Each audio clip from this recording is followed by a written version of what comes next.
Ji, Good morning and a good very warm morning, good welcome to you morning. all in this morning session of Indraprastha Lodge, Delhi. We will begin the meeting with universal invocation, after which 1 minute silence will be observed. Post that, our normal meeting will commence. So, let us chant universal invocation. O hidden life, vibrant in every atom, Food and O, life vibrant. o hidden light, shining in every creature, O hidden light shining in every creature, O hidden love, embracing all in oneness, O Oh, hidden hidden love love, embracing all in embracing oneness, all in oneness. may each who feels himself as one with thee may each who feels himself as one with thee know he is also one with every other. know he is also one with every other. Shanti, Shanti. Shanti, Shanti.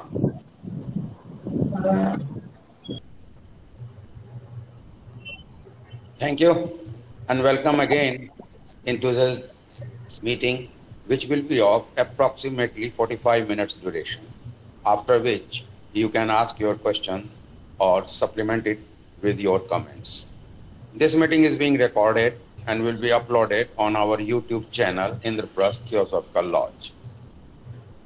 Today, we are privileged to have among us a very learned and proficient speaker, Dr. D.K. Satsangi, who will be delivering a talk on fundamental teachings of Bhagavad Gita, known as Sthit Pragya Darshan. Brother Satsangi ji is one of the senior most members of Theosophical Society and has been elected as President Secretary of Delhi Federation many times. His contribution to Federation is incomparable, which can be well perceived the moment one enters Federation premises and has a cursory look of its surroundings. During his stint as President of Federation, he conducted various national seminars and study classes. Brother Satsangi ji joined Theosophical Society at Adyar in 1984 and later transferred his membership to Delhi Federation. He is a life member of society.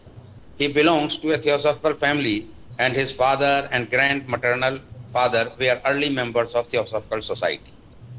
Professionally, Dr. Satsangi is a cardiac surgeon and has retired as head of Department of Cardiovascular Surgery from J.B. Pant Hospital, New Delhi, and Professor of Surgery from Maulana Azad Medical College, New Delhi in 2018. He is the main motivational source behind all these virtual meetings of Indraprastha Lodge, which we are attending now. Now, I would like to invite him to enlighten us with his illuminating talk, which will be mixed in Hindi, English, and Sanskrit, supported by PowerPoint presentation. You all are requested to please mute your microphones. धन्यवाद धनेजा जी, जी, आपका बहुत बहुत धन्यवाद। जी। और जो आज की meeting है वो गीता का स्थित प्रज्ञ दर्शन है, जो द्वितीय अध्याय का, जिसको गीता सार भी कहते हैं, उसमें से उद्धृत है। गीता जो है वो हमारी एक बहुत महत्वपूर्ण धर्म पुस्तक है और गीता जो एक एन इंट्रोडक्शन टू वे श्रीमद् भागवत पुराण भी कहते हैं, एक झलकी है श्रीमद् भागवत पुराण की और महाभारत से गीता ली गई है। गीता में जो है जितना भी हमारा सनातन धर्म है और जो भी वैदिक संस्कृति है उसका पूरा सार है। इसमें षड्दर्शन है, योग दर्शन आता है जो पातंजलि योग सूत्र है, सांख्य सूत्र आते हैं इसमें, इसके बाद इसमें ब्रह्म सूत्र है, इसमें वेदों का वर्णन है, उपनिषद का वर्णन है। तो इस तरह से जो है श्री कृष्ण भगवान के माध्यम से अर्जुन को जो उपदेश दिया गया है उसमें ये सारे ही सिद्धांतों का और हमारे दर्शनों का जो है वर्णन हुआ है और उसमें अर्जुन को समझाते हुए भगवान श्री कृष्ण कहते हैं कि ये जो वेद है ये त्रिगुण दर्शन है, जो त्रिगुण विषय है, इन विषयों की भोग और साधना का सारा वर्णन है इसमें, और इसके तुम्हें ऊपर उठना है। ये जो निर्द्वंद हो जाना है, द्वंद भाव से ऊपर जाना है तुमको, और जो नित्य है, शाश्वत है, जो परमात्मा है, उसमें हमको लीन हो जाना है। फिर एक उदाहरण देते हुए कहते हैं कि जिस तरह से यहाँ कहीं बहुत ज्यादा बाढ़ आई हो और पूरे जलाशय भरे हुए हों सब तरफ, लेकिन उसमें जो एक व्यक्ति के पात्र में जो जल है उससे ही उसकी जो है प्यास बुझ सकती है। तो उस प्रकार से यदि प्यास बुझाने के लिए उतना ही ज्ञान पर्याप्त है तो ये सारे जलाशय का कोई प्रयोजन नहीं है। तो आगे वो कहते हैं कि ये वेदों की बातें, श्रुति की बात, सुनी हुई बात, सुनने वाली बात, ये सब सुन करके जब तुम्हारा जो चित्त है, जो तुम्हारा मन है, मोह कलिलम कहते हैं, मोह के दलदल में जब फंसने लगेगा, तब योग साधना द्वारा जब तुम्हारी बुद्धि इस जंगल को, इस दलदल को जो है पार कर जाएगी, तब वो परमात्मा में लीन हो जाएगी। तो इसको हम जो है, जिनके पास गीता है वो निकाल लें, और गीता का स्थित प्रज्ञ दर्शन जो है वो दूसरे अध्याय के 54वें सूत्र, 54 सूत्र से जो है वो शुरू होता है। तो मैं देखता हूं अगर वो प्रेजेंटेशन पे आ जाता है तो बहुत अच्छा है। चलिए, और उसमें 45वां श्लोक है दूसरे अध्याय का। तो भगवान श्री कृष्ण अर्जुन को बताते हैं कि त्रैगुण्य विषयः वेदाः निः त्रैगुण्यो भाव अर्जुन निर्द्वंद्वो नित्य सत्वस्थो निर्योग क्षेम आत्मान। हे अर्जुन, वेद जो है तीनों गुणों के कार्य रूप समस्त भोगों को, त्रैगुण विषय, उनके साधनों का प्रतिपादन करने वाले हैं।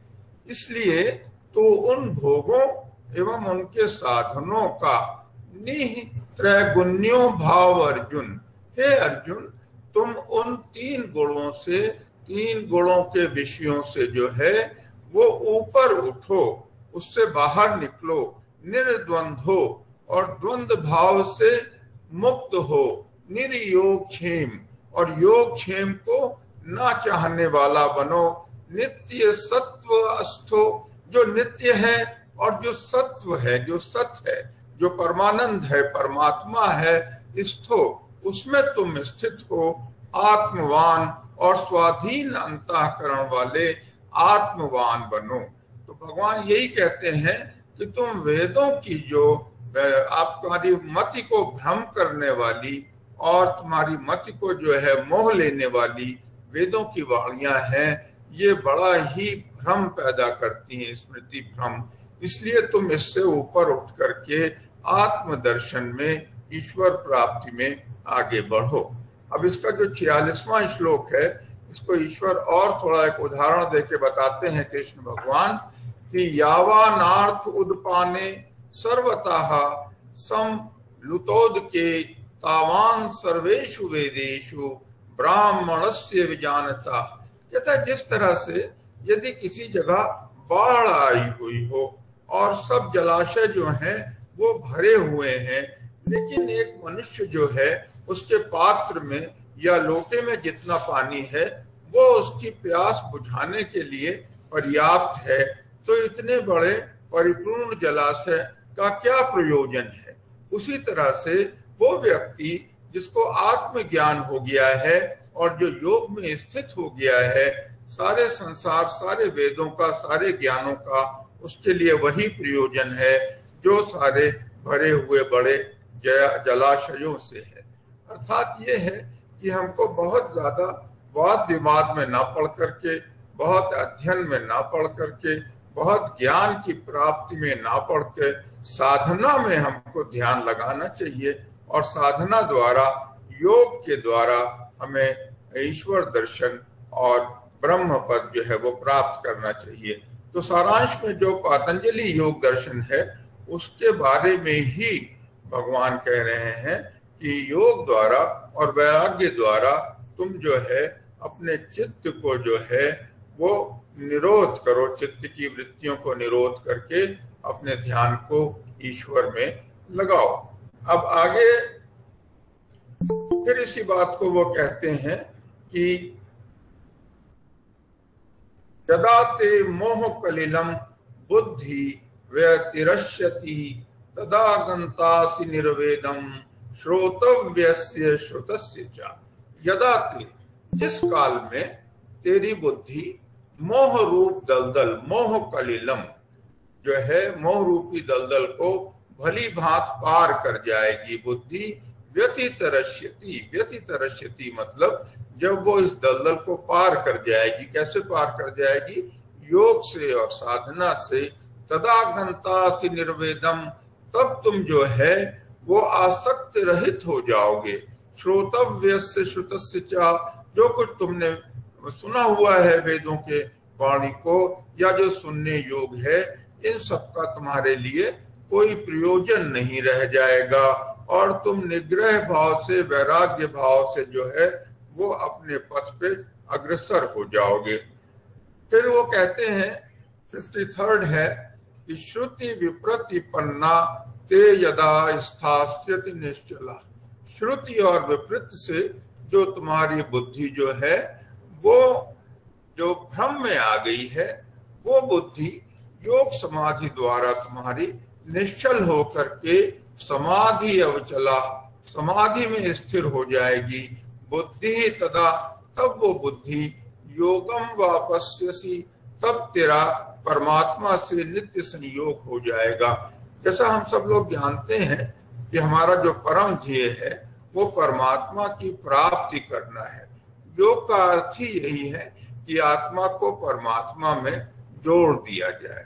थियोसॉफी भी हमको ये कहती है, it is a union of lower self to greater self. तो लोअर सेल्फ से हम अपने आप को हटाते हैं और जो ग्रेटर सेल्फ है उसकी तरफ हम अपनी चेतना को ले जाते हैं। यही हमारा योग है। लोअर सेल्फ से हटाने के लिए हमें इंद्रियों का निग्रह करना पड़ता है, क्योंकि इंद्रियां हमारे विषयों में रत रहती हैं और इंद्रियां उसको भोगते हुए जो है हमको इस संसार में रक्त भाव से रखती है। पर जैसे जैसे हम अपनी इंद्रियों को उसके अर्थों से जो है वो हटा लेते हैं, इंद्रियों का निग्रह कर लेते हैं और फिर अपने मन को ईश्वर की तरफ लगाते हैं, वैसे ही वैसे हमको अपने ध्येय की प्राप्ति होती चली जाती है। तो इसी बात को भगवान पुनः तो ये कहते हैं, अर्जुन अब पूछते हैं कि हे कृष्ण भगवान, आपने कहा कि हमारी जो चंचल बुद्धि है वो स्थिर हो जाएगी, निश्चल हो जाएगी और समाधि में स्थित होकर के परमात्मा में लीन हो जाएगी। तो ऐसे व्यक्ति को आपने स्थित प्रज्ञ बताया है। तो अर्जुन वाच, अर्जुन पूछते हैं, स्थित प्रज्ञ से क्या भाषा? समाधिस्थस्य केशवः स्थिति किम प्रभाषेत किमासीत व्रजेत किम। जो स्थित प्रज्ञ है, हे प्रभु, उसकी क्या भाषा है? समाधिस्थ, जो समाधि में स्थित है, वो स्थिति किम प्रभाषेत, कैसे बोलता है? किमासीत, कैसे बैठता है? व्रजेत, और कैसे चलता है? अर्थात उसके क्या लक्षण है? समाधि में स्थित जो परमात्मा को प्राप्त किए हुए स्थिर बुद्ध पुरुष के क्या लक्षण है? वो कैसे बोलता है, कैसे चलता है, कैसे बैठता है? कैसे हमको देख के पता चल जाएगा कि वो स्थित प्रज्ञ है या स्थिर बुद्धि है? तो कृष्ण भगवान उसका उत्तर देते हुए कहते हैं, ये 55वां श्लोक है, 55वां है कि प्रजहाति यदा कामान सर्वान् पार्थ मनोगतान् आत्मन्येव आत्मनः तुष्टः स्थित प्रज्ञः उदच्यते। वो स्थित प्रज्ञ जो यदा कामान सर्वान, सारे कामों को, सारी इच्छाओं को, सारी कामनाओं को प्रजहाति, त्याग देता है। हे अर्जुन, मनोगतान, मन के सारी कामों को, इच्छाओं को जो त्याग देता है, आत्मन्येव आत्मा तुष्टा, और आत्मा से, आत्मा में ही संतुष्ट है, उसका प्रयोजन जो है वो किसी संसार से नहीं रह जाता है, उस काल में, तदा उस समय उस योगी को स्थित प्रज्ञ कहा जाता है। यानी कि स्थित प्रज्ञ जो है वो व्यक्ति है, वो योगी है जिसने अपने मन के सारी इच्छाओं को त्याग दिया है और आत्मा द्वारा आत्मा में ही संतुष्ट है। अब ये 56वें श्लोक में कहते हैं कि दुखेषु उद्विग्न मनः सुखेषु विगत स्पृहा वीत राग भय क्रोधा स्थित धीमुनि उच्यते, कि जो दुख में उद्विग्न ना हो, दुखेश अनुद्विग्न मना, जिसका मन जो है वो दुख में उद्विग्न ना हो, सुखेषु विगत स्पृहा, और जब वो सुख में हो तो उसका जो है वो आसक्ति भाव ना हो, वो स्पृहा से जो है मुक्त हो, वीत राग भय क्रोधा, और जिसके राग द्वेष भय क्रोध ये सब जो है नष्ट हो गए हैं, वीत राग भय क्रोधा स्थित धी मुनि उच्यते, ऐसे मुनि को स्थित धी या स्थित प्रज्ञ कहा जाता है। अर्थात जो है उसके दुख आने पर वो व्यक्ति विचलित ना हो, सुख आने पर वो आनंद न मनाने लगे, सुख में उसकी आसक्ति ना हो जाए, और जो ही उसके अंतर के राग और द्वेष वो नष्ट हो जाए, भय और क्रोध भी नष्ट हो चुके हैं, ऐसे मुनि को स्थित प्रज्ञ कहते हैं। अब आगे वो कहते हैं 57वां श्लोक है, यह सर्वत्र अनभिस्नेह तत् तत् प्राप्य शुभाशुभम ना अभिनंदति ना द्वेष्टि तस्य प्रज्ञा प्रतिष्ठिता। कहता है यह सर्वत्र अनभिस्नेह, जो सर्वत्र सब जगहों पे अनभि स्नेह रहित आसक्ति से मुक्त हुआ विचरता है, तत् प्राप्य शुभ अशुभ, और वो शुभ और अशुभ की प्राप्ति करके ना अभिनंदति, ना आनंद मनाता है। यदि शुभ प्राप्त हो गया तो वो आनंद नहीं मनाने लगता है, बल्कि स्थिर रहता है, ना द्वेष्टि, और अशुभ के प्राप्ति पे वो द्वेष नहीं करता है, वो जो है दुखी नहीं होता है, तस्य प्रज्ञा प्रतिष्ठिता। तो ये वही बात जो भगवान कृष्ण पहले समत्वम योग में कहे आए, जो हानि लाभ में, जय पराजय में जो इक्वानिमिटी है, उसका जो स्थिर भाव है वो बना रहता है, विचलित नहीं होता है, वही व्यक्ति कहते हैं कि उसकी प्रज्ञा जो है प्रतिष्ठित हो गई है। प्रज्ञा प्रतिष्ठिता को अगर हम थियोसॉफिकल टर्म पे देखें तो जब नीचे के लोगों से उठा करके उसको जब हम ऊपर ले जाते हैं तो हमारा जो मेंटल लेवल और इंट्यूटिव लेवल से उठ करके जब हम प्रज्ञा के में आके हमारी चेतना स्थिर हो जाती है, तभी हम कहते हैं कि वो प्रज्ञा में प्रतिष्ठित हो गई है।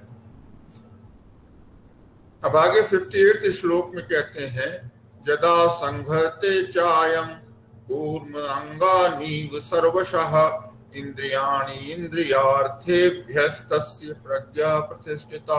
और ऐसे स्थित प्रज्ञ जो है उसने अपनी इंद्रियों को इंद्रियों के अर्थों से उसी तरह समेट लिया है जैसे कि एक कछुआ अपने अंगों को समेट लेता है। यदा संगर्ते चायम कूर्म अंगानि सर्वशा, जैसे कछुआ अपने सब अंगों को समेट लेता है, वैसे ही जिस पुरुष ने इंद्रियों को उसके अर्थों से हटा लिया है, समेट लिया है, उसकी बुद्धि जो है वो स्थिर है, उसकी जो प्रज्ञा है वो प्रतिष्ठित हो गई है।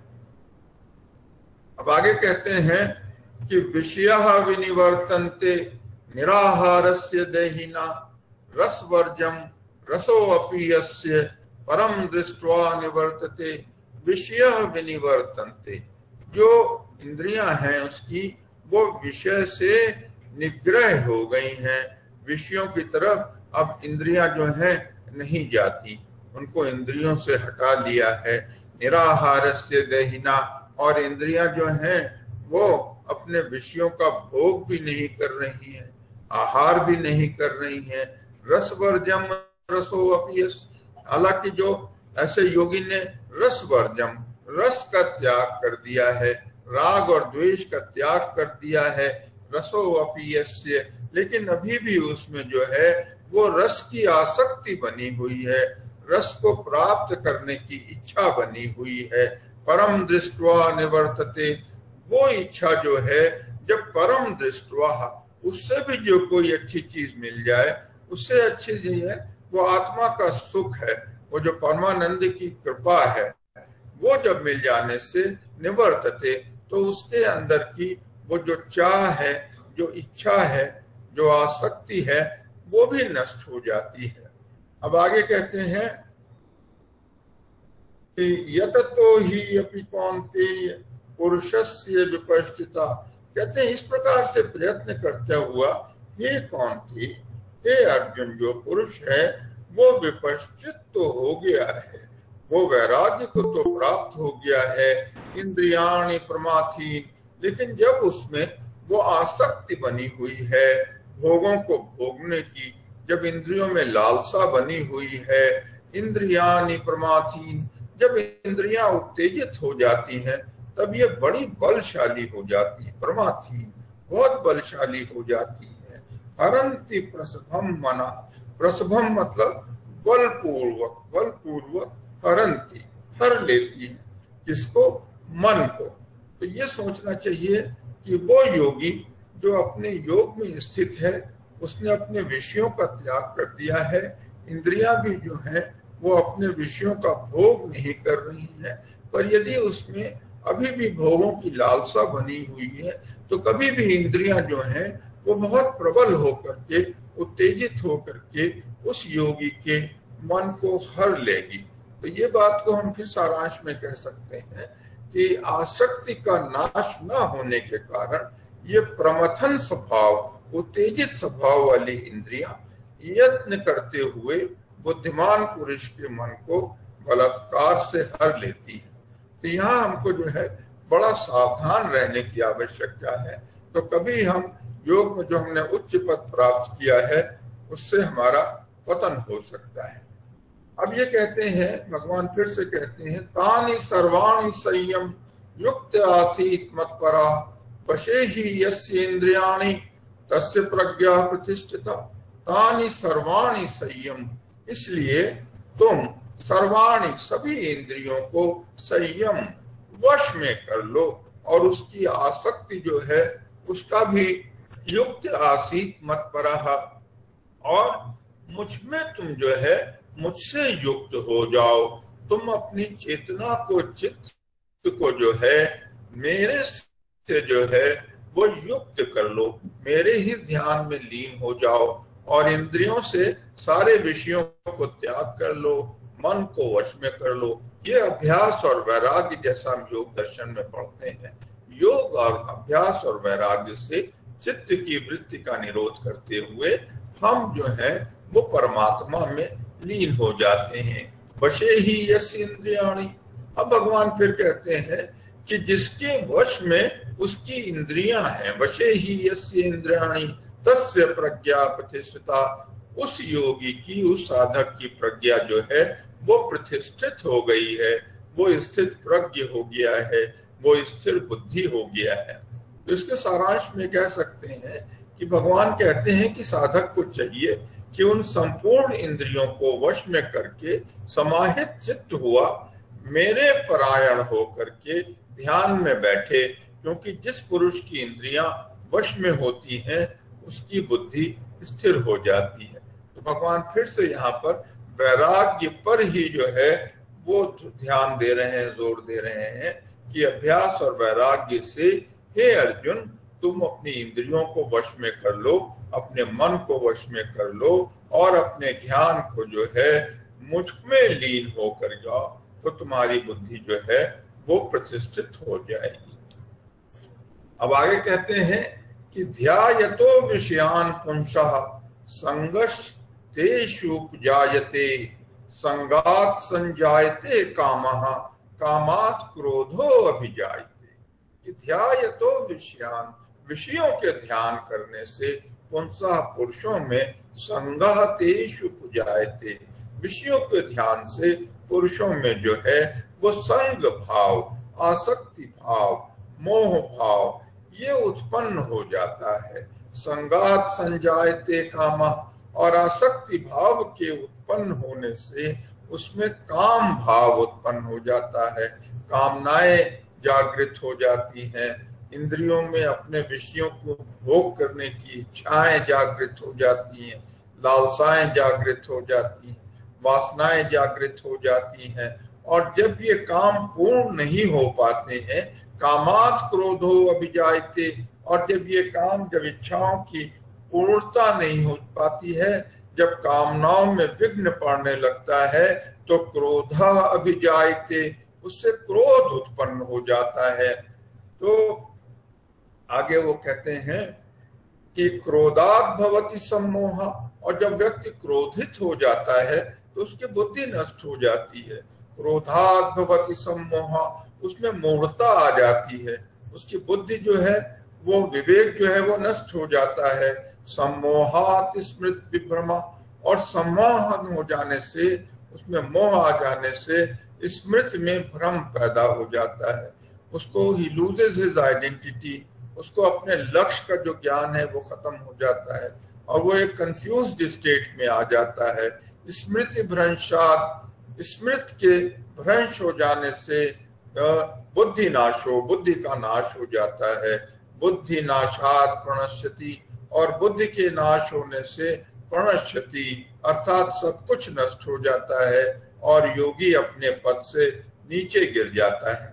इसलिए भगवान ने कहा कि क्रोध जो है वो व्यक्ति का सबसे बड़ा दुश्मन है। और क्रोध कैसे उत्पन्न होता है? क्रोध जो है वो विषयों के ध्यान करने से होता है। अगर हम विषयों में आसक्ति रखेंगे तो उससे हमारे अंदर संग भाव उत्पन्न हो जाता है और संग भाव से काम भाव उत्पन्न हो जाता है, जिसमें कि बहुत इच्छाएं, लालसाएं, वासनाएं हमें उत्पन्न होती हैं। और जब इन लालसाओं और वासनाओं की जो है वो शांति नहीं हो पाती, इनके प्राप्ति में जब विघ्न आ जाता है तो हमें क्रोध उत्पन्न हो जाता है। क्रोध जो है वो हमारा सबसे बड़ा शत्रु है। और क्रोधात् भवति सम्मोह, और क्रोध होने से हमें सम्मोह हो जाता है, मूढ़ भाव आ जाता है। सम्मोहात् स्मृति विभ्रमा, और मूढ़ भाव आ जाने से हमारी स्मृति जो है वो भ्रमित हो जाती है, भ्रमित हो जाती है। और स्मृति के भ्रमित हो जाने से बुद्धि नाशो, हमारी बुद्धि का नाश हो जाता है। और बुद्धि नाशात् प्रणश्यति, और बुद्धि के नाश हो जाने से हमारा अधोपतन हो जाता है, हम अपने पद से बहुत नीचे गिर जाते हैं। तो कृष्ण भगवान ने ये बताया कि तुम्हारे पतन का जो मूल कारण है वो विषयों में तुम्हारी आसक्ति है। और जब इंद्रियों को अपने विषयों से हटा करके मन को आप पूरी तरह से वश में करके मेरे मत पर हुआ, मेरे में ध्यान लगाते हुए जब साधना में लीन हो करके तुम परम पद की प्राप्ति कर लोगे तो वही तुम स्थित प्रज्ञ हो जाओगे। अब वो पुनः कहते हैं, ये 64 इसका श्लोक है कि राग द्वेष वियुक्त तो विषय इंद्रियश्चरण आत्मवश्य है विधेय आत्मा प्रसादम अधिगच्छति। विधेय आत्मा जो है वो सदा जो है वो स्वाधीनता का पालन करता हुआ, जो स्वतंत्र है, जो आत्मन है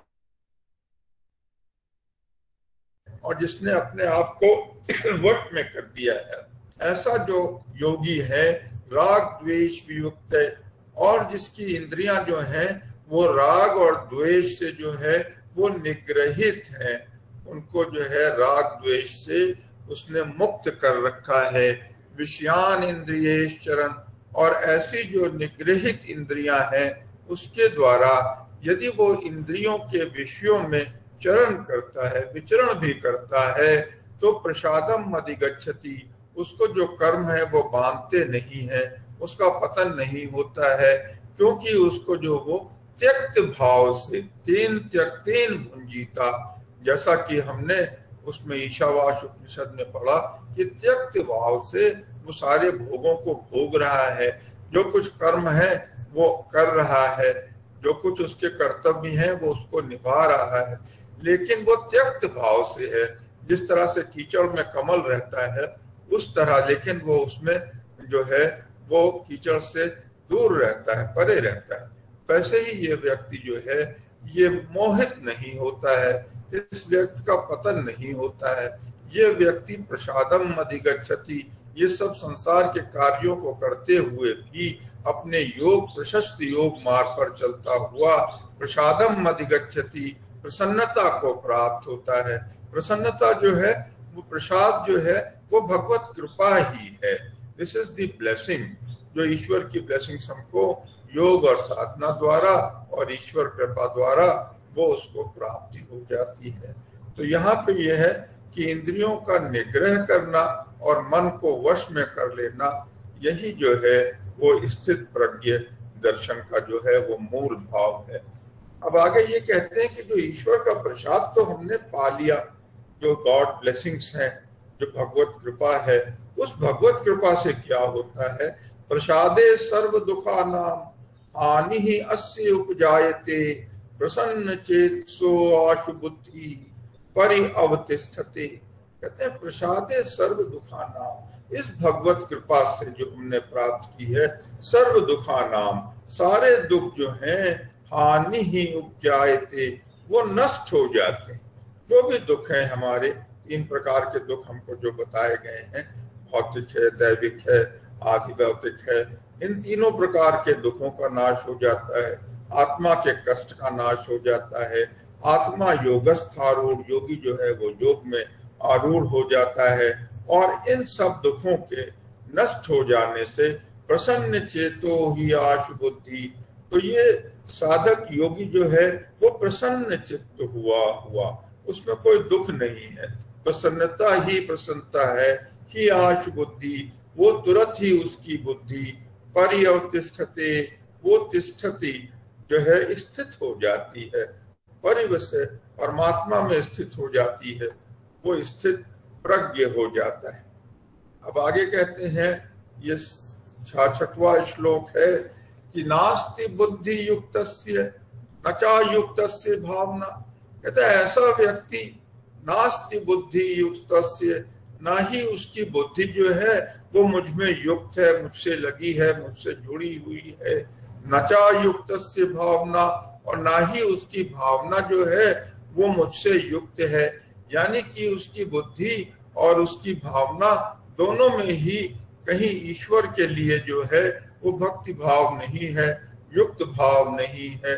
न चा भाव्यता शांति, और ना ही उसमें शांति का भाव है। वो जो है विचलित बुद्धि है, वो टर्बुलेंट बुद्धि है, डिस्टर्ब बुद्धि है। अशांतस्य कुतः सुखम, और जो अशांत है उसको सुख कहाँ प्राप्त होगा? तो ये बताया उसने कि जिसकी बुद्धि शांत है, मुझ में युक्त है, वो व्यक्ति जो है वो तो प्रसादम वद गच्छति, उसके सारे दुख जो हैं वो शांत हो जाते हैं, शांत चित्त हो जाता है, और वो योग मार्ग पे चलता हुआ मुझको प्राप्त होता है, या अपने जीवन के लक्ष्य को प्राप्त करता है, जो परम पुण्य है। लेकिन ऐसा व्यक्ति नास्ति बुद्धि युक्त, जिसकी बुद्धि भी युक्त नहीं है, जिसकी भावना भी मुझसे युक्त नहीं है, ना उसमें शांति का भाव है, जो अशांत है उसको सुख नहीं मिलता, वो व्यक्ति जो है संसार में दुखी प्राप्त करता रहता है। आगे भगवान कृष्ण कहते हैं कि इंद्रियाणाम ही चरताम यन मनो अनुविधीयते तदस्य हरति प्रज्ञाम वायु नावम अंभसी। तो ये कहते हैं कि यदि जो है कोई व्यक्ति है, उसने अपनी इंद्रियां तो शांत कर ली हैं, पर कोई ऐसी इंद्रियां जो है जो उसके वश में नहीं है, और वो इंद्रिय जो है अपने विषयों में विचरण कर रही है, विषयों का भोग कर रही है, और जो मन भी है उसी इंद्रियों के पीछे पीछे जो है उसके साथ ही विचरण कर रहा है, विषयों और भोगों में विचरण कर रहा है, वो मन उसका वश में नहीं है। तदस्य हरति प्रज्ञा, ऐसी इंद्रिय जो है वो मन के हरते हुए प्रहरति प्रज्ञा, प्रज्ञा को भी हर लेती है। हमारी प्रज्ञा जो है उसका भी नाश कर देती है। वायु नावम एवं अम्भसी, अम्भसी अर्थात पानी में, नावम जो पानी में पड़ी हुई नाव जिसको वायु जो है बलपूर्वक बहा ले जाती है, उसी प्रकार से वो इंद्रियां जो हमारे वश में नहीं है और अपने विषयों में विचरण कर रही हैं, और मन भी इसी इंद्रियों को जो है उसका अनुसरण कर रहा है, वो इंद्रियां हमारी प्रज्ञा को जो है वो हर लेती है। तदस्य हरति प्रज्ञा वायु नावम एवं वसी, उसी प्रकार से जिस तरह से वायु जो है बलपूर्वक नाव को बहा ले जाती है। अब आगे भगवान फिर कहते हैं तस्मादस्य महाबाहो, इसलिए महाबाहो हे अर्जुन, तस्मादस्य महाबाहो निगृहीतानि सर्वशः इंद्रियाणि इंद्रियार्थेभ्यः तस्य प्रज्ञा प्रतिष्ठिता। इसलिए हे महाबाहो, हे अर्जुन, जिस पुरुष की इंद्रियां इंद्रियों के विषयों से सब प्रकार से निग्रह की हुई हैं, उसकी बुद्धि स्थिर हो जाती है।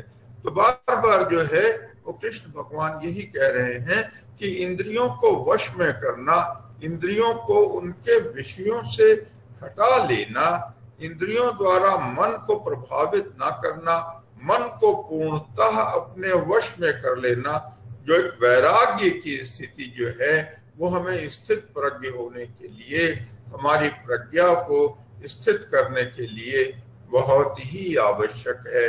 इसलिए हे अर्जुन, जिस पुरुष की इंद्रियां इंद्रियों के विषयों से सब प्रकार से निग्रह है, उसी की बुद्धि जो है वो स्थिर हो जाती है।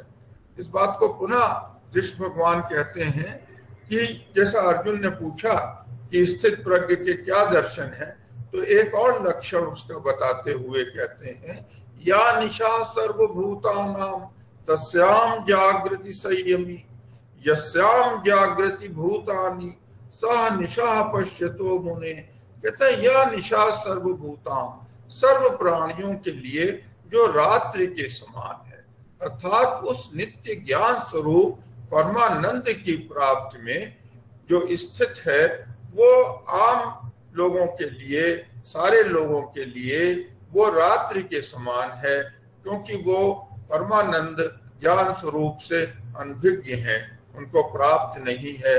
तस्याम जागृति संयमी, ऐसे ही ज्ञान स्वरूप परमानंद की प्राप्ति में स्थित प्रज्ञ योगी जागता है, वो बराबर जो है उसकी चेतना जो है वो उच्च स्तरों पे जागृत रहती है, वहीं पे उसका ध्यान लगा रहता है।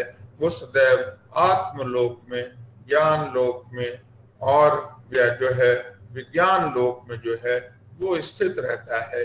यस्याम जागृति भूतानि, और जिस लोक में भूतानि साधारण प्राणी जागृत जागता है, जो कि स्थूल जगत है, जो माया का जगत है, उसमें उसके क्रियाकलाप चलते रहते हैं। सा निशा पश्यतो मुनि, ऐसी जो संसारिक और स्थूल जगत है, भावनाओं का, लालसाओं का जगत है और कामनाओं का जगत है, वो जो योगी है, मुनि है, उसके लिए वो रात्रि के समान है, अर्थात वो साधारण प्राणियों से सर्वथा भिन्न हो जाता है।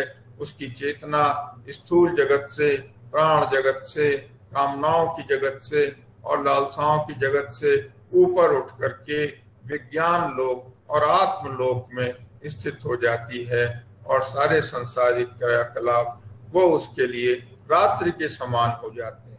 हालांकि वो संसार में जो है वो त्यक्त भाव से, निग्रह भाव से अपने कर्म और कर्तव्य तो करता रहता है, पर उसमें उसका कोई जो है वो काम भाव, सकाम भाव नहीं होता है, निष्काम भाव से करता है, उसमें कोई उसकी लिप्त नहीं होती। एक जगह भगवान ने ये भी कहा कि वो कीचड़ में कमल के समान जो है इस संसार में रहता हुआ आचरण करता है। तो आगे भगवान फिर कहते हैं, ये है 70वां 70th श्लोक है, और इसमें उन्होंने फिर एक उपमा दी है, उदाहरण दी हुई है कि जो स्थित प्रज्ञ है उसके क्या लक्षण है। तो एक लक्षण ये बताते हुए कहते हैं कि आपूर्यमाणम अचल प्रतिष्ठम समुद्रम आपः प्रविशन्ति यद्वत् तद्वत् कामायम प्रविशन्ति सर्वे सह शांतिम आपनोति न काम कामी। आपूर्यमाणम अचल प्रतिष्ठम समुद्रम आपः प्रविशन्ति, जिस तरह से एक समुद्र आपूर्य लबालब भरा हुआ समंदर है और वो अचल है, पूर्ण भरा हुआ है और अचल है, प्रतिष्ठित स्थिर है, प्रतिष्ठित है, ऐसे समुद्र में आपः प्रविशन्ति यद्वत्, आपः था जल जो है, नदियां जो है वो जैसे प्रवेश करती हैं। तो जब नदियां समुद्र में प्रवेश करती हैं तो वो बड़ी जोर से, बड़े जोश से गरजती हुई, बड़े प्रवाह से वो समुद्र में प्रवेश करती हैं। लेकिन समुद्र जो है उसके बाद भी शांत बना रहता है, स्थिर बना रहता है। ऐसे नदियों के जो है वो प्रवाह के उस पर कोई असर नहीं आता, शांत चित रहता है। तद्वत् कामायम प्रविशन्ति सर्वे सह शांतिम आपनोति न काम कामी। उसी प्रकार से जितने काम हैं, जितनी इच्छाएं हैं, कामनाएं, लालसाएं, ये सब उस शांति जो है स्थित प्रज्ञ में, उस योगी में प्रवेश कर जाती हैं। पर इन कामनाओं के, इन वासनाओं के प्रवेश करने से वो व्यक्ति विचलित नहीं होता है, वो व्यक्ति शांत ही बना रहता है। यही स्थित प्रज्ञ का स्वभाव है, न काम कामी। लेकिन जो काम कामी व्यक्ति है, जो स्थित प्रज्ञ नहीं है, जब उसमें सुख या दुख या काम भाव प्रवेश करते हैं तो वो उद्वेलित हो जाता है, विचलित हो जाता है और क्रोधित हो जाता है, और वही उसके नाश का कारण बनते हैं। तो इसलिए ईश भगवान कहते हैं कि हे अर्जुन, तू शांत हो जा, अशांत ना हो, और जो है वो अपने इंद्रियों को वश में करके, अपने मन को वश में करके, अपनी साधना द्वारा अपनी बुद्धि को मुझ में युक्त कर दे, मुझ में स्थिर हो जाए। अब आगे फिर कहते हैं कि विहाय कामान यह सर्वान पुमांश्चरति निःस्पृहा निर्ममो निरहंकार सशांतिम अधिगच्छति। ये भगवान फिर कहते हैं कि हे अर्जुन, विहाय कामान यह सर्वान, जो पुमांश्चरति निःस्पृहा, जो पुरुष जो है वो सारे सर्वान कामान, सारे इच्छाओं को, सारी कामनाओं को जो है विहाय मतलब त्याग करके, वो पुरुष चरति निःस्पृहा, निःस्पृहा अनासक्ति, जिसमें कोई आसक्ति भाव नहीं है, वैराग्य भाव है, ऐसा पुरुष जो है वो सारी कामनाओं को त्याग करके विचरण करता हुआ निर्ममो निरहंकार, जो निर्मम है, जिसमें कोई ममत्व नहीं है, कोई मम भाव नहीं है कि ये मेरा है या ये मेरी चीज है, उसमें उसकी कोई आसक्ति नहीं है, निर्मम है, निरअहंकार, और जिसमें अहंकार भाव नहीं है, अहंकार रहित है, स्पृहा रहित है, आसक्ति भाव नहीं है, ऐसा विचरता हुआ जो योगी है, शांतिम अधिगच्छति, वो शांति को प्राप्त करता है, अर्थात वो परम पद को प्राप्त करता है, वो ईश्वर के पद को प्राप्त करता है। तो ये भगवान ने जो है पुनः उनसे कहा कि सभी कामनाओं को त्याग दो, जो है निर्मम हो जाओ, ममत्व भाव ना हो, अहंकार को त्याग कर दो, और उसमें जो है निःस्पृह भाव से, अनासक्ति भाव से, वैराग्य लिए हुए, सबका त्याग करते हुए तुम जो है परम पद, जिसको कैवल्य पद कहते हैं या मोक्ष कहते हैं, उसमें तुम स्थित हो जाओगे। अब उसके बाद भगवान जो है फिर कहते हैं कि एषा ब्राह्मी स्थिति, ऐसी जो है ब्राह्मी स्थिति पार्थ न एनाम प्राप्य विमुह्यति स्थित्वा अस्यम अंतकालेपि ब्रह्म निर्वाणम ऋच्छति। तो अब भगवान कहते हैं कि ये जो ऐसी ब्राह्मी स्थिति है जिसका हम वर्णन कर आए हैं, हे पार्थ, हे अर्जुन, जिस ब्राह्मी स्थिति का हम वर्णन कर आए हैं, जिसमें कि पुरुष ने अपनी इंद्रियों का निग्रह कर लिया है, उसको इंद्रियों के विषयों से अलग कर दिया है, मन जो है उसको वश में कर लिया है, और पूर्ण वैराग्य जिसने धारण कर लिया है, जो निर्मम है, जिसमें ममत्व भाव नहीं है, निरअहंकार है, जिसमें अहंकार नहीं है, जिसमें आसक्ति भाव नहीं है, जिसका मन शांत हो गया है, जिसका मन मुझसे युक्त हो गया है, मत परा हो गया है, जिसकी चेतना में जो है वो आत्मलोक और प्रज्ञालोक में स्थित हो गई है, ऐसी ब्राह्मी स्थिति, ऐसी स्थिति को, ब्रह्म को जो प्राप्त स्थिति है, हे पार्थ, नाम प्राप्त विमुह्यति, एक बार जो ऐसी स्थिति को प्राप्त कर लेता है, न विमुह्यति, तो वो पुनः मोह को नहीं प्राप्त होता है, पुनः उसमें स्मृति भ्रम नहीं होता है। वो जो है वो अपने मार्ग में जो है अपने उसमें स्थित हो जाता है, अपने पद में स्थित्वा श्याम अंत काले भी, और अंत काल तक जब उसका अंत काल आ जाता है तब भी वो अश्याम, इसी ब्रह्म स्थिति में स्थित हुआ उसी में वो जो है स्थित होकर ब्रह्म निर्वाणम वृक्षति, ब्रह्मानंद को प्राप्त हो जाता है, ईश्वरत्व को प्राप्त हो जाता है, मोक्ष को प्राप्त हो जाता है। ऐसा ब्राह्मी स्थिति पार्थ न एनाम प्राप्य विमुह्यति, ऐसी ब्राह्मी स्थिति को प्राप्त करके न विमुह्यति, जो योगी साधक है पुनः मोहित नहीं होता, पुनः मूढ़ता को प्राप्त नहीं होता। स्थित्वा श्याम अंत काले, और ऐसी ही स्थिति में जो है वो स्थित हुआ, ऐसी ही ब्राह्मी स्थिति में स्थित हुआ अंत काल में ब्रह्म निर्वाणम रचति, वो ब्रह्मानंद को, परम पद को, ब्रह्म पद को, मोक्ष को प्राप्त कर लेता है। तो जैसा हम देख रहे हैं कि ये जो हमने देखा कि स्थित प्रज्ञ दर्शन में, इसमें जो है वो अभ्यास और वैराग्य है। अभ्यास और वैराग्य जो है यही हमारे योग में हमारे परम अस्त्र हैं, और अभ्यास और वैराग्य से जो योग करते हुए हम जो हैं वो अपने लक्ष्य को, जो हमारा लक्ष्य है कैवल्य पद को प्राप्त करना, मोक्ष पद को प्राप्त करना, ब्रह्म पद को प्राप्त करना, उसको हम जो है वो प्राप्त कर सकते हैं। तो इस प्रकार से ये गीता में जो है बहुत से ऐसे अध्याय आते हैं कि स्थित प्रज्ञ का दर्शन हमने किया। तो इस तरह से गीता में जो है कई दर्शनों का जो है वो वर्णन आता है, और वो एक इंट्रोडक्शन ही है। उसमें योग का भी वर्णन आता है, ध्यान योग है, ज्ञान योग है, उसमें समत्वम योग का दर्शन आता है, उसमें जो कर्म योग भी है, उसके अंदर जो है वो वेदांत दर्शन भी है, उसमें जो है वेदों की भी वाणी है, उसमें उपनिषद की भी वाणी है।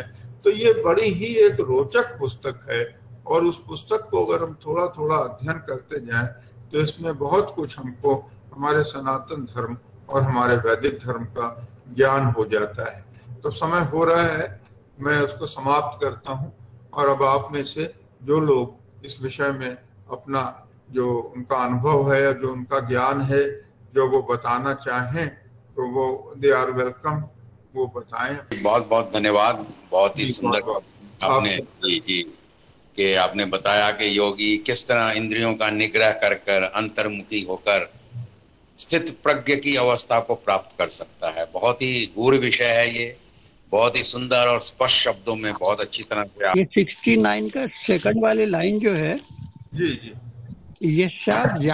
यस्या जागृति भूतानि सा निशा पश्यते मुने, वो मुनि के लिए वो निशा दिखती है जहाँ लोग जागते हैं। तो इसका क्या अर्थ हुआ? जी ऐसा है कि जो इसको एक ही उपमा है, एक सिम्बली है, और जागृत होना या सोना जो है उसका तात्पर्य ये है, जागृत वो अवस्था है जिसमें हम एक्टिव रहते हैं, जिसमें हमारे क्रियाकलाप जारी रहते हैं, और स्वप्ति अवस्था वो है जिसमें हम शांत हो जाते हैं, उसमें हमारी कोई एक्टिविटी नहीं होती है, we are sleeping into that. तो जो सर्वभूतानाम, जो एक आम व्यक्ति है, जो सांसारिक व्यक्ति है, वो जहां पर जागता है वो स्थूल जगत है, वो संसार है, और उनमें वो बहुत एक्टिव रहता है। तो कहते हैं ये उसके लिए जागृत अवस्था है, जो नीचे के लोग हैं। और जो योगी है वो ऊपर के लोक में एक्टिव रहता है, उसका जो क्रियाएं हैं वो हायर लोक में वो फंक्शन करती है। तो वो जो है वहां पे जागृत है, और संसार में वो सोया हुआ है, संसार से रिएक्ट नहीं करता है। उसी प्रकार से जो आम व्यक्ति है, जो कि हायर लोक में परिचित नहीं है, वहां पे वो सुप्त अवस्था में है, वहां पे उसकी कोई मेंटल एक्टिविटीज नहीं है, लेकिन वर्ल्डली लाइफ में इज वेरी एक्टिव। तो ये दोनों का डिफरेंस आ जाता है कि स्थित प्रज्ञ जो है अपनी सारी चेतना को, अपने क्रियाकलापों को, अपनी एक्टिविटीज को नीचे के लोगों से समेट करके जो लोअर ले जा करके हायर ट्रायंगल में जो है वो स्थित कर लेता है, फ्रॉम लोअर टू हायर। यही योग का तात्पर्य है। या good morning doctor Deepak ji. Good morning sir, good morning. दो चीजें हैं। एक तो प्रज्ञा, आपने शब्द का इस्तेमाल किया, प्रज्ञा का मतलब क्या होता है? प्रज्ञा जो है, जो हमारे अगर थियोसॉफी से हम देखें तो थियोसॉफी में हमारे 7 स्फीयर्स, जो 7 प्लेन्स बताए गए हैं। जो पहला प्लेन है वो फिजिकल प्लेन है। उसके बाद जो एस्ट्रल प्लेन है, एस्ट्रल प्लेन जो है वो हमारी भावनाओं का केंद्र है, जिसमें हमारी फीलिंग्स हैं। उसके बाद हमारा मेंटल प्लेन है। उसके 2 प्लेन्स हैं, लोअर प्लेन है, लोअर मेंटल प्लेन और higher mental plane. Lower mental plane को हम काम बुद्धि भी कहते हैं, ये बुद्धि लोक है। जब हमारे थॉट्स, जो हमारे विचार हैं, जब हमारी कामनाओं से, लालसाओं से, उससे युक्त रहते हैं इंटेलिजेंस, तो उसको हम जो है काम बुद्धि कहते हैं। और जो हायर माइंड है, जो कि इंट्यूटिव जो है, विज्ञान लोग इसको कहते हैं, ऐसे विचारों से जुड़ा होता है। तो हायर मेंटल एक्टिविटीज, जिसमें ज्यादातर साइंटिस्ट हैं, मैथमेटिशियंस हैं, टीचर्स हैं, फिलोसफर्स हैं, जो अपनी उसमें विचारों में डूबते रहते हैं या रिसर्च करते रहते हैं, वो हायर मेंटल एक्टिविटीज में हैं। और उसके बाद फिर इंट्यूटिव स्फीयर आ जाता है, जिसको हम विज्ञान लोग कह देते हैं या यूनिवर्सल माइंड कह देते हैं। उसमें हमारे जो सेल्फ का माइंड है, उसकी एक्टिविटी शांत हो जाती है। हम थिंकिंग मोड से हट करके परसीविंग मोड पे आ जाते हैं, जहाँ पे सिर्फ परसेप्शन है, साक्षी भाव है। जो भी विचार यूनिवर्सल माइंड में है, they are revealed to us. वो हमको जो है अनुभव से प्राप्त होते हैं, जिसको हम अनुभूति ज्ञान कह देते हैं। तो जो अनुभूति ज्ञान में जो हमारे माइंड का, चित्त की जो अवस्था होती है, उसको हम प्रज्ञा लोक भी कह देते हैं। और प्रज्ञा से ही जुड़ा हुआ जो है वो आत्मलोक भी है, जिसको कि हम स्पिरिचुअल स्फीयर कह देते हैं। जो आत्मलोक है, प्रज्ञा और आत्मा जो है, ये हायर लोक में है। और उसमें योगी की चेतना प्रज्ञा और आत्मा लोक में जो है वो बराबर विचरण करती चली जाती है। जब उसकी ये स्थिति आ जाती है, तब हम उसको स्थित प्रज्ञ कह देते हैं। जब वो वहीं पे स्थित हो जाता है, तो बार बार उसकी चेतना जो है वो निम्न लोक में नहीं आती है, और आ भी जाती है तो उससे जो है उसमें लिप्त भाव नहीं आता। वो निर्लिप्त होकर, निष्काम होकर के अपने कर्तव्य करता हुआ जो है पुनः जो है वो प्रज्ञा लोक और आत्मलोक में स्थिर हो जाता है। इसी को प्रज्ञा कहते हैं। साक्षी भाव आ जाना, यूनिवर्सल माइंड के जो है संपर्क में आ जाना, रेवल्यूशन जो है वो उसको प्राप्त होने लगते हैं, ग्लिम्पसेस आने लगती है, वही प्रज्ञा लोक है। So thank you very much. I think बहुत डिटेल में आपने समझाया, बिल्कुल क्लियर हो गया। और दूसरी चीज जो मैं पूछ रहा था कि जैसे आपने कछुए की उपमा दी कि जो क्रोध का या काम का कारण है वो बेसिक इच्छाएं हैं, और जिस तरह कछुआ अपनी इच्छाओं को या अपनी इंद्रियों को अंदर अपने कर लेता है जब वो खतरा देखता है, जी। बट अभी तो हम उस स्पेस ऑफ लाइफ में है कि जॉब भी है और बच्चे भी हैं, बच्चों की अपब्रिंगिंग भी करनी है, तो टोटली कैसे इच्छाओं से परे कैसे हो सकते हैं?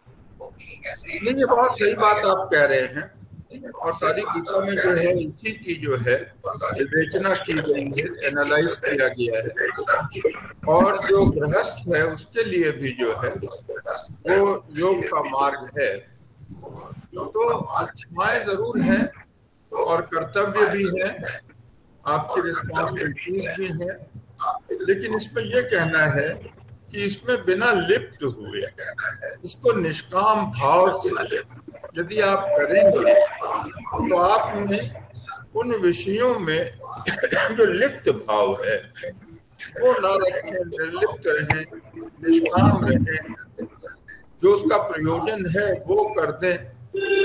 लेकिन यदि उसमें आप लिप्त हो जाएंगे और इंद्रियां विषयों में लिप्त हो जाएंगी तो आपका इक्विलिब्रियम जो है वो नष्ट हो जाएगा, और जब इक्विलिब्रियम नष्ट हो जाएगा तो आप में जब इंद्रियों में उसके विषय में आसक्ति भाव आ जाएगा, आप बार बार अपने मार्ग को, लक्ष्य को छोड़ करके इंद्रिय के विषयों की तरफ जाएंगे, और उस आसक्त भाव आ जाने से आप में काम उत्पन्न हो जाता है, इच्छाएं उत्पन्न हो जाती है, जो निम्न वर्ग की इच्छाएं, और उन कामनाओं का जब पूर्ति नहीं हो पाती है, बाधा पड़ती है, विघ्न पड़ती है, तो हमें अनायास ही क्रोध आने लगता है।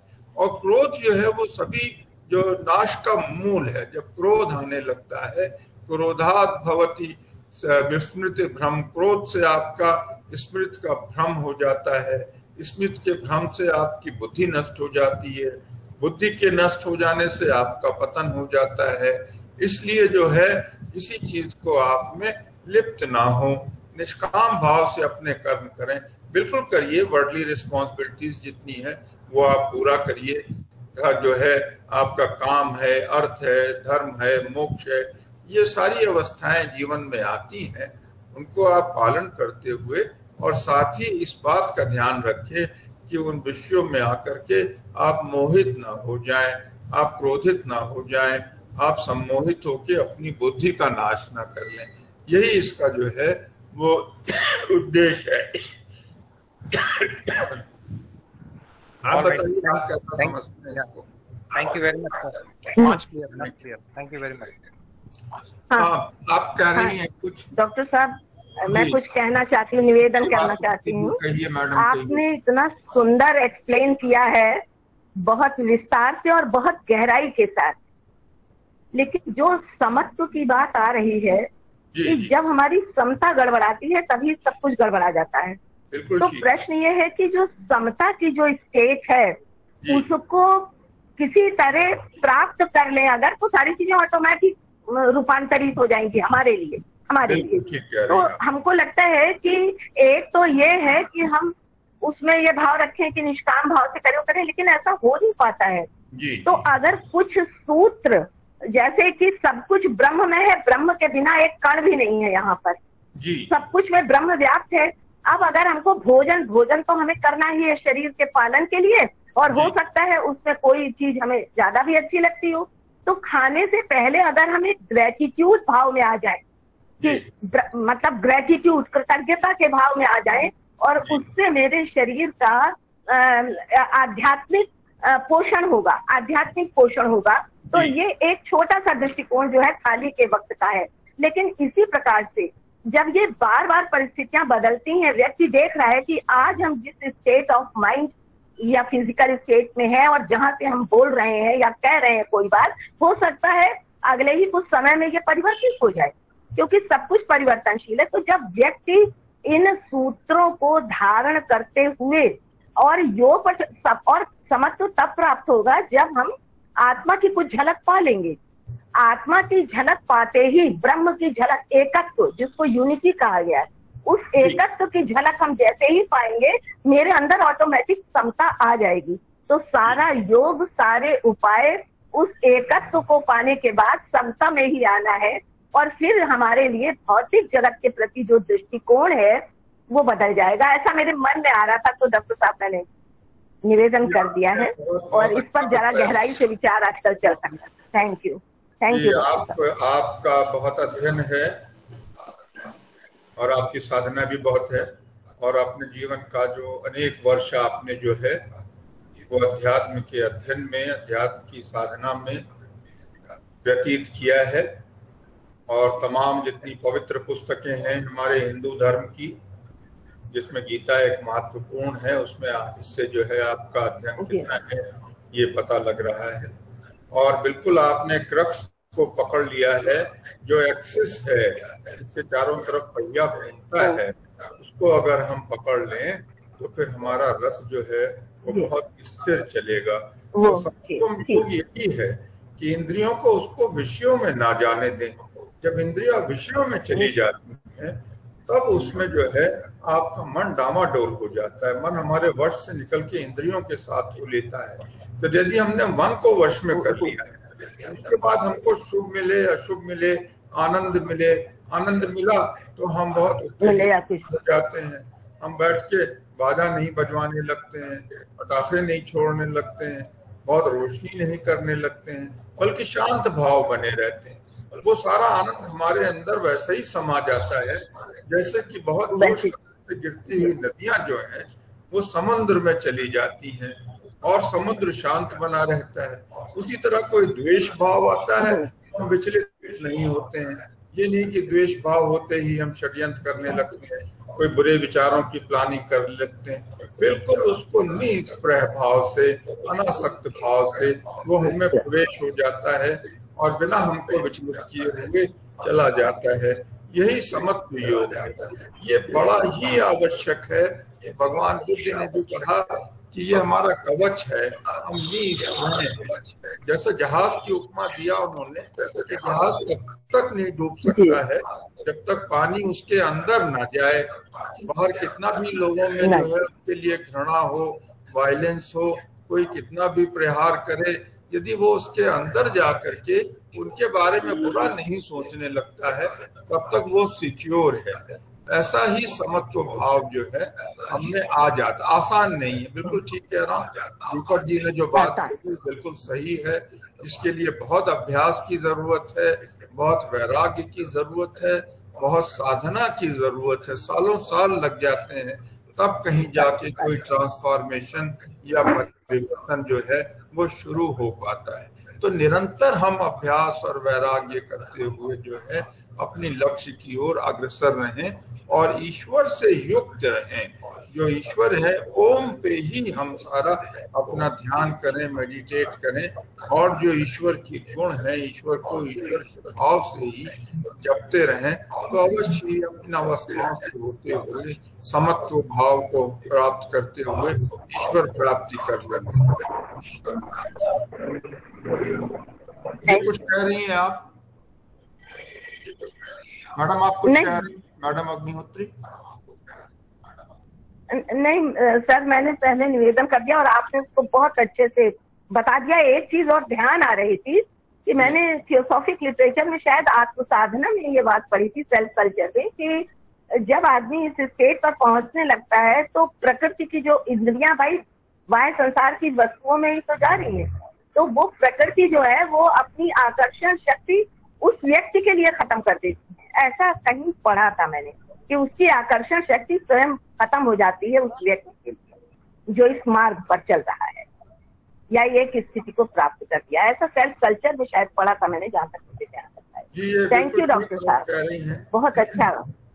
और हमारे इसमें ये वर्णन आता है, थियोसॉफी में भी आता है और स्वयं लेडबीटर जी ने भी लिखा है। ये एनिबिशन में कई जगह कहा है कि जब साधक जो है वो मास्टर्स की तरफ एक कदम बढ़ाता है तो मास्टर 100 कदम से बढ़ करके उसकी तरफ आते हैं। तो वो जो हमको भगवत कृपा है उसके बिना तो हमारा कल्याण होना जो है वो तो बहुत मुश्किल है, और वो कृपा हमको बराबर प्राप्त होती रहती है। और उसको जब भी प्राप्त हो तो हमको पता लग जाता है कि ईश्वर की कृपा जो है वो हम पे हो रही है। और जब वो होने लगती है तब हमारे मन में ईश्वर के प्रति श्रद्धा तो हो ही जाती है, और ये भी हमारा दृढ़ विश्वास हो जाता है कि हम सही मार्ग पे हैं, we are on the right path, और उस पे हम और जोर शोर से और प्रयत्न करके उस मार्ग में और साधना करके और प्रगति कर लेते हैं। तो ये बहुत जरूरी है। भगवत कृपा के बिना, गॉड ब्लेसिंग्स के बिना तो हमारा जो है वो कल्याण हो ही नहीं सकता है। वो भाव तो हमको बना के ही रखना है। हमारे साथ में जो है हमारे सिंधे साहब हैं, जो हमारे रेवरेंड ब्रदर हैं, सीनियर ब्रदर हैं, जो बहुत थियोसॉफिकल नॉलेज है। उनसे मैं रिक्वेस्ट करूंगा, अनुग्रह करूंगा कि आप इस विषय में कुछ कहें, जिससे थोड़ा हमारा ज्ञान वर्धन करें, कुछ हमारा मार्ग जो है दर्शन करें। डॉक्टर सत्संगी जी, आपने बहुत बहुत बढ़िया से एक्सप्लेन किया है, और जो प्रश्न पूछा है उसको भी बहुत अच्छे तरीके से समाधान किया है। मुझे कुछ कहना नहीं है, लेकिन we have to purify ourselves, beginning with the annamaya kosha. We must start our dietary habit, then we must purify our breaths, like prana, apana, vyana, udana, samana. All these needs to be purified. That is what one must prepare oneself. Then also we must invoke to the forces of elements, earth, water, air, fire, ether, because these elements also play their role in our purification. So if we invoke them and daily remember them, perhaps we can purify ourselves, our elements which are taking place in our physical and emotional bodies. And also we must purify our all senses, like sound, touch, color, taste, smell. All these need to be purified. And then invoke, purify. It is only then we can purify our thoughts, then we purify our words, and naturally we purify our actions. So then we travel from Annamaya Kosh to Pranamaya Kosh to Manomaya Kosh to Vijnanamaya Kosh, which is said to be an intuitional, a prajna level, that Vijnanamaya Kosh. And above that, then there comes the Sthita Prajna level. That is what you have explained very nicely. I am very happy that this whole lecture was wonderful. Of course, this is the teaching of Bhagavad Gita, and wonderful teaching, and we are connecting with our theosophical knowledge. And Dr. Satsangi is well studied. He is also a professional doctor, and he knows how we can keep our health, really make it as a wealth of our life. So I am thankful for your nice lecture. Thank you, thank you, thank you. Thank you very much. बहुत बहुत धन्यवाद. Thank you sir. कुछ कहना चाह रहे हैं, शिखर जी से अनुरोध है कुछ कहें. और मैं देख रहा हूं कि हमारे शरण जी भी प्रेसिडेंट, हमारे फेडरेशन प्रेसिडेंट हैं. मैं निवेदन करूंगा कि शिखर जी के बाद वो भी दो शब्द कुछ अपना प्रकाश डालें इस विषय पे. आइए शिखर जी बोलिए.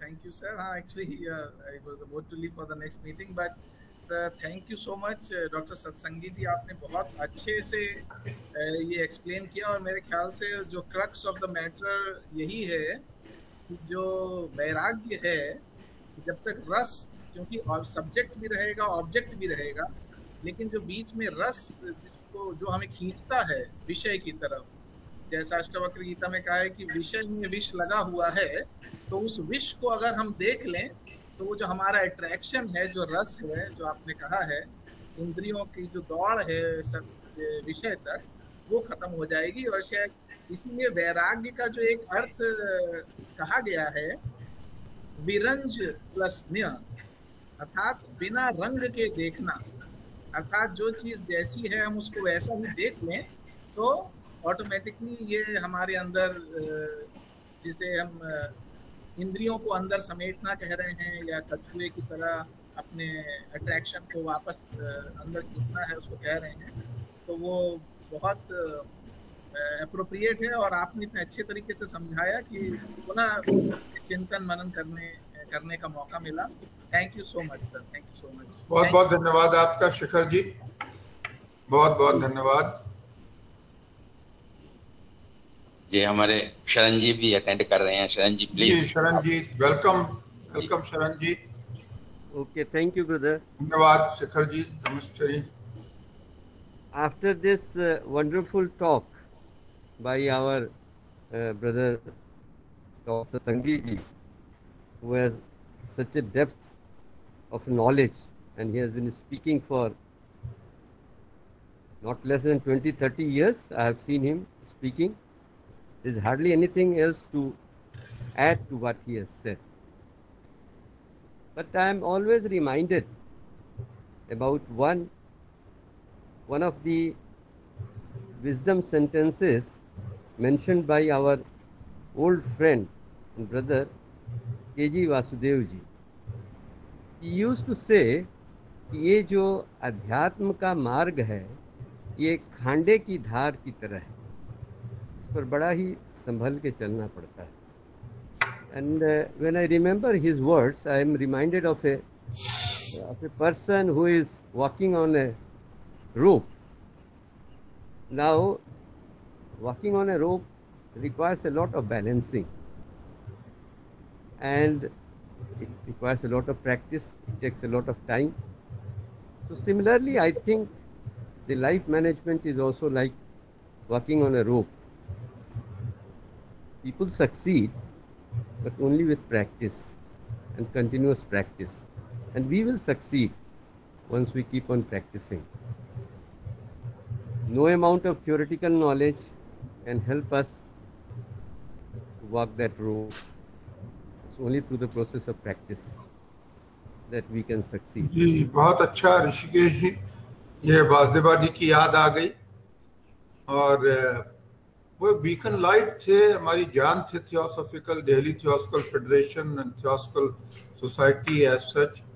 ही वाज ए ट्रू थियोसॉफिस्ट और बार बार इस बात पे जोर देते थे कि ये खांडे की धार है, सोर्ड एज है, जिसको रेजर्स पाथवे कहते हैं। कठोपनिषद में भी सारा ज्ञान देने के बाद जो है वो यही कह देता है कि उत्थिष्ठ जागृत प्राप्य वरान निबोधत क्षुरस्य धारा निष्ठा दुर्ग पथस्थ कवियो वदंती। उत्थिष्ठ जागृत, once I have given you all this knowledge, प्राप्य वरान निबोधत, इस नॉलेज को प्राप्त करके तुम जागो, awake and arise and learn. साथ में ही वांट्स आल्सो दैट दुर्ग पथस्थ कवियो वदंती क्षुरस्य धारा निष्ठा। ये जो है वो तलवार की धार पे चलने के समान है। This is, you should not take it easy, या कि इसको हम बहुत इजी वे में जो है करते हुए हम जो है मोक्ष प्राप्त कर लेंगे या इसको हम जो है निर्वाण प्राप्त कर लेंगे, ऐसा नहीं है। One have to practise this very cautiously, very carefully, without any negligent way. Thank you very much Rishikesh ji, आपने बहुत अच्छा कहा। We are proud and we are very fortunate to have your blessings. और वासुदेवा जी का आपने ध्यान दिलाया, वो बड़ा अच्छा लगा मुझे। बहुत बहुत धन्यवाद आपका। Thank you brother, god bless. Thank you sir, and thank you doctor साहब for the nice presentation, nice lecture. जी धन्यवाद। और सभी लोगों का जिन्होंने बड़ा एकाग्रचित होकर 1 घंटे से अधिक समय तक इस अपने इनके वक्तव्य व्याख्यान को सुना और अपने विचार भी प्रकट किए। अब हमारा समय काफ़ी पूरा हो चुका है, बल्कि ज़्यादा ही हो चुका है।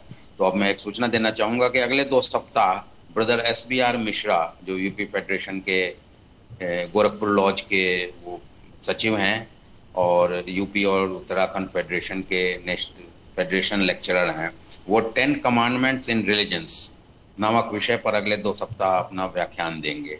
विभिन्न रिलीजन्स में किस तरह की 10 कमांडमेंट्स दी गई हैं, एक बहुत ही महत्वपूर्ण व्याख्यान होगा। आपसे अनुरोध है कि समय पर जुड़ें और उनके बातों से लाभ उठाएं। अब मैं इस सभा का समापन शांति मंत्र के पाठ से करना चाहूँगा। सर्वे भवन्तु सुखिनः, सर्वे सन्तु निरामया, सर्वे भद्राणि पश्यन्तु, मा कश्चित् दुःखभाग् भवेत्। शांति शांति। बहुत बहुत धन्यवाद, आप सबों का बहुत बहुत धन्यवाद। बहुत धन्यवाद डॉक्टर साहब। धन्यवाद। समाप्त।